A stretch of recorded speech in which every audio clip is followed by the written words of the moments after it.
Pope Leo the 14th gave an address, and in the address he said that he was calling on Israel to, quote, "end the terror, destruction, and death in Gaza." The word terror is interesting. The word terror, destruction, and death in Gaza. This was in his weekly address. He backed church leaders in Jerusalem who condemned Israel's order to evacuate Gaza City. Israel said, everybody get out of Gaza City, which is an order that they often give, and not just in Gaza City, but all throughout Gaza.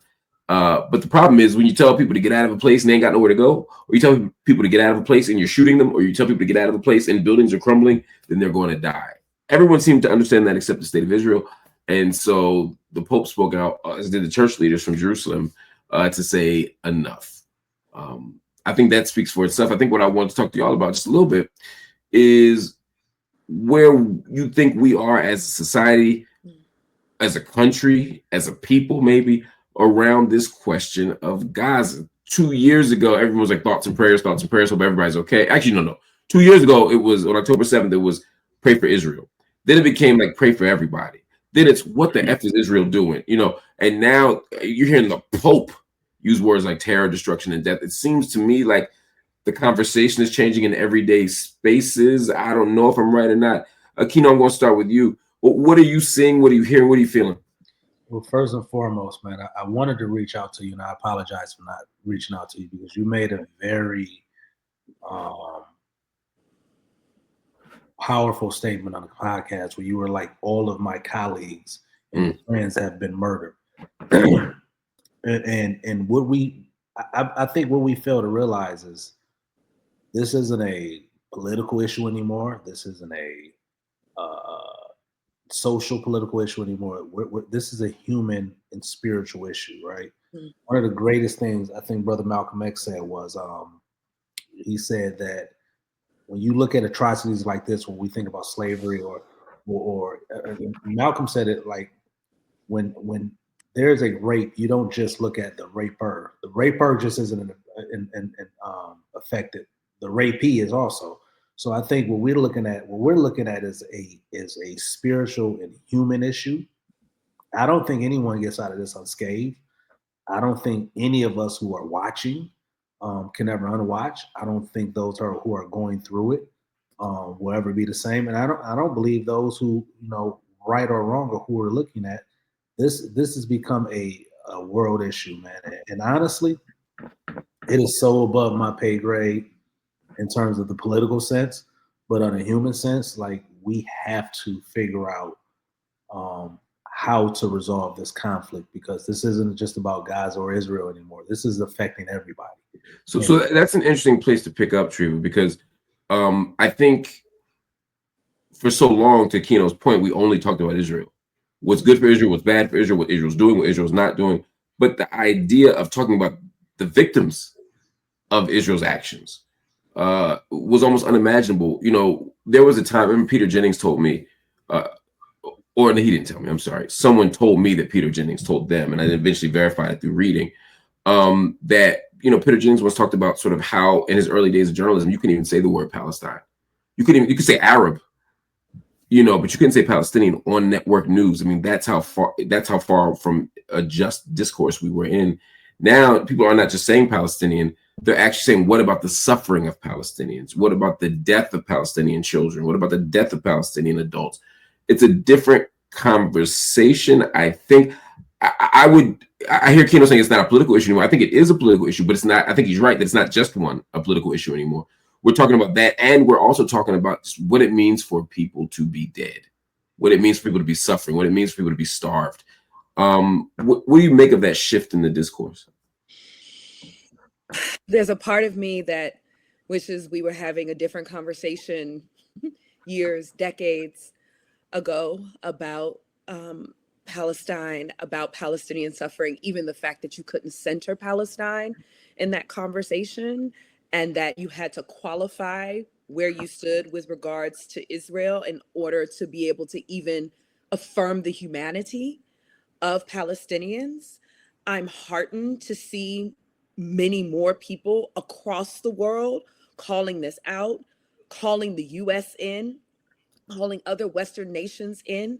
It is heartening to have someone who is the religious leader of a massive kind of religious sect to say it is terror did stop short of saying genocide, but to have the words of terror and destruction, because that in fact is what it is, and it has been, not just since October 7, 2023, but for 70 plus years of displacement, of dehumanization or attempts to dehumanize that, and also Palestinian resistance.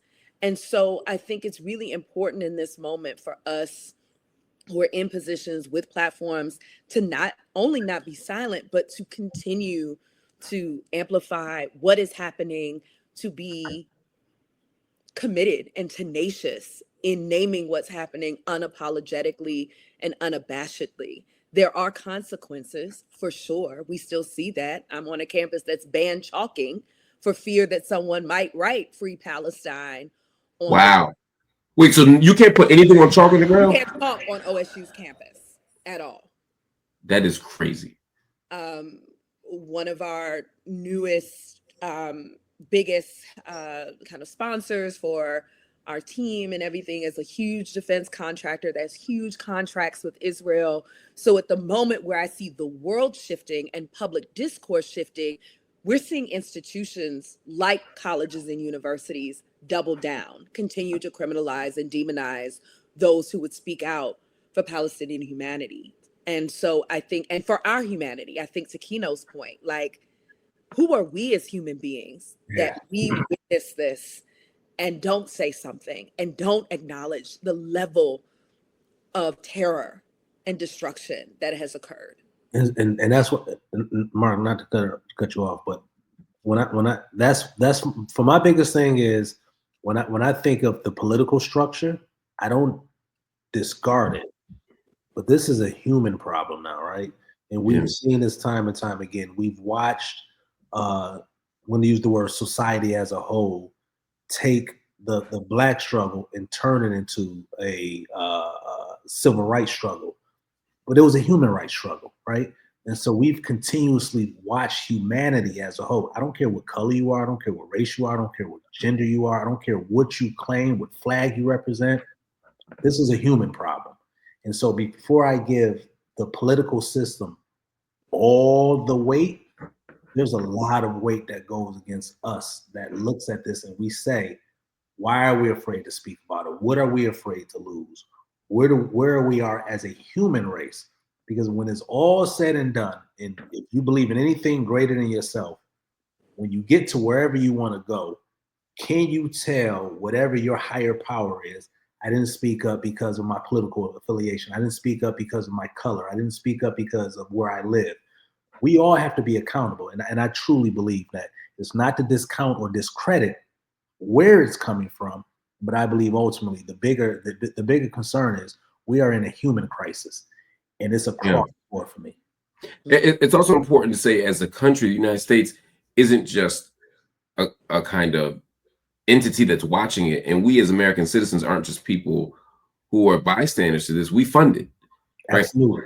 Israel could not exist as an imperial superpower or as an imperial force if we didn't fund the weapons, if we didn't fund the defense deals, if we didn't provide diplomatic cover as well. I mean, every time people want to hold Israel accountable in the global community, you go before the UN Security Council, for example, you go before, 5 countries got veto power. One of them is the United States. So what ends up happening is the US just always basically absolves Israel of any wrongdoing, from settlement expansion to war crimes.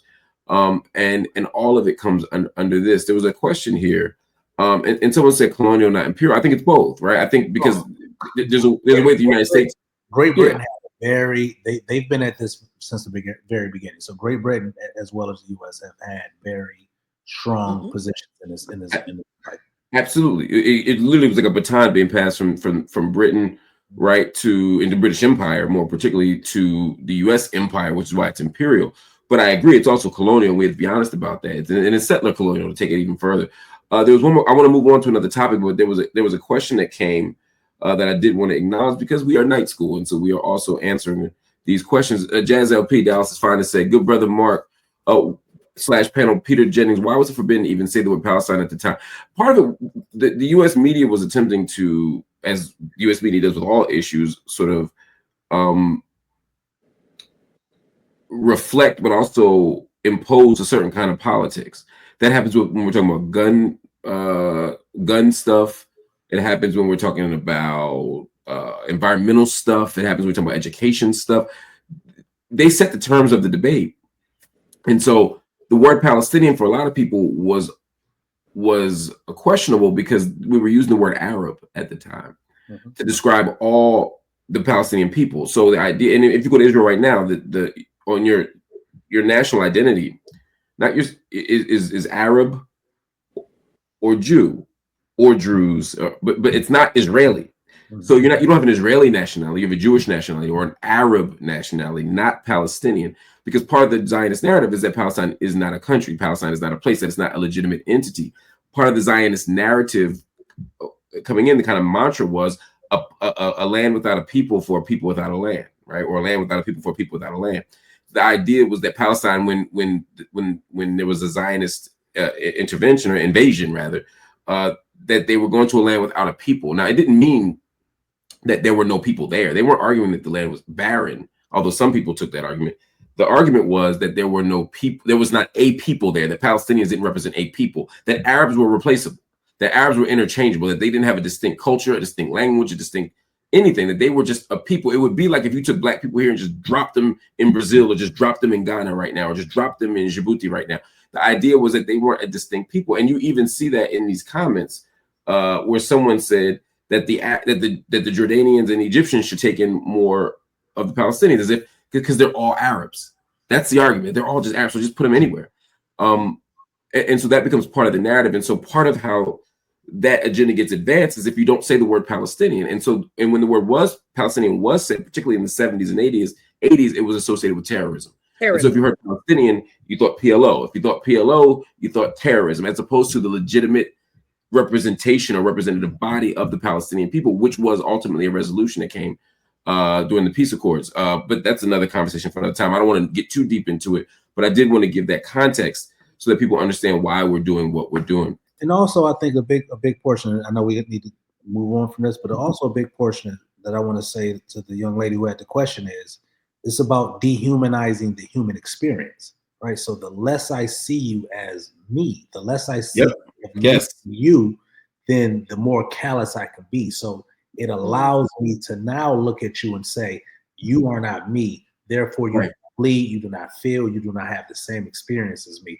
And that's why I say it's much more of a spiritual thing for all of us, because we're dealing with a human problem.